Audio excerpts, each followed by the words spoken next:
इन्होंने रेट्स निकाले, इन्होंने रेट्स पर किलोमीटर निकाले। पर किलोमीटर नहीं चलेगा, रेट जो है वो पर पर्सन चलेगा। पर किलोमीटर में हमें बहुत नुकसान है, क्योंकि ई रिक्शा पे 4 सवारियां बैठती हैं, ऑटो में 3 सवारियां बैठती हैं।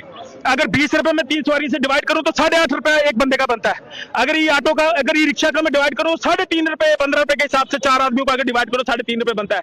आप मुझे बताएं, मैं पूछना चाहता हूं 3-3, 4-4 लाख रुपए तनख्वाह लेने वालों से क्या 3.5 रुपए में गुजारा होता है? आप भी अपनी तनख्वाहें करो, जब 10-10, 20 हजार आपको पता लगे कैसे फरमान जारी किए जाते हैं। और दुख की बात यह है, ये जो ग्रीन कॉरिडोर का सपना है, ये आदरणीय प्रधानमंत्री का है कि जम्मू कश्मीर को, हिंदुस्तान को हमने पोल्यूशन फ्री देश बनाना है। उसी सपने को पूरा करने के लिए हमारे लोग आगे। अभी आपने देखा प्रधानमंत्री साहब ने यह भी कहा कि भाई अपनी गाड़ियां यूज करना कम करें ताकि हम फ्यूल बचा सकें। आप मुझे बताएं कि इस वक्त फ्यूल बचाने का सबसे इंपॉर्टेंट रोल कौन अदा कर रहा है? वो ये ई रिक्शा और ई ऑटो वाले कर रहे हैं। लेकिन बदकिस्मती देखो, जो लोग प्रधानमंत्री जी का सपना पूरा करने में आगे आ रहे हैं, उन्हीं लोगों को बार बार उनके लिए हर्डल्स क्रिएट की जाती हैं।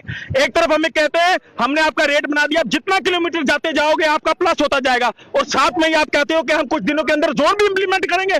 आप मुझे बताओ, जोन 2-4 किलोमीटर से ज्यादा कौन सा एरिया आपने दिया है? सिटी का रेडियस 2 किलोमीटर में खत्म हो जाता है। तो मुझे बताए 2 किलोमीटर में अगर एक सवारी जाएगी ज्यादा 20 रुपए के हिसाब से उसका 40 रुपए हो जाएंगे। वो 40 रुपए आप 3 आदमियों में डिवाइड करो। आप मुझे बताओ कि क्या हासिल किया हमारे लोगों ने।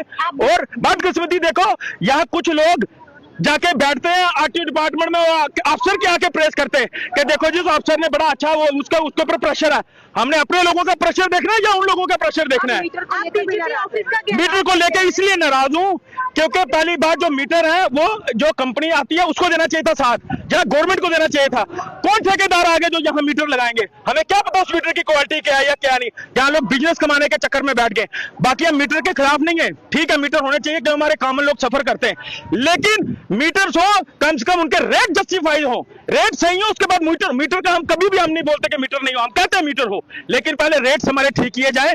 जो ये रेट्स दे रहे ऊपर से कह रहे जोन में चलेंगे। मैं आपके माध्यम से ये चीज कह दूं कि प्रधानमंत्री का सपना पूरा करने से हमें अगर कोई रोकेगा, उस अफसर को हम कोठी से बाहर नहीं आने देंगे, उसके घर का घेराव करेंगे। बीजेपी कार्यालय का घेराव कर रहे हैं, मेमोरेंडम पेश कर रहे हैं। क्या मेमोरेंडम दे? देखिए उसके ऊपर साफ लिखा है, जो मैं आपको बातें बताई उसके ऊपर साफ लिखा है, क्योंकि कहीं ना कहीं जो एलजी, ऑनरेबल एलजी साहब है, वो कहीं ना कहीं एफिलेटेड है बीजेपी के साथ। तो इसलिए क्योंकि उनके तक ये मैसेज पहुंचाना हमारा जरूरी है।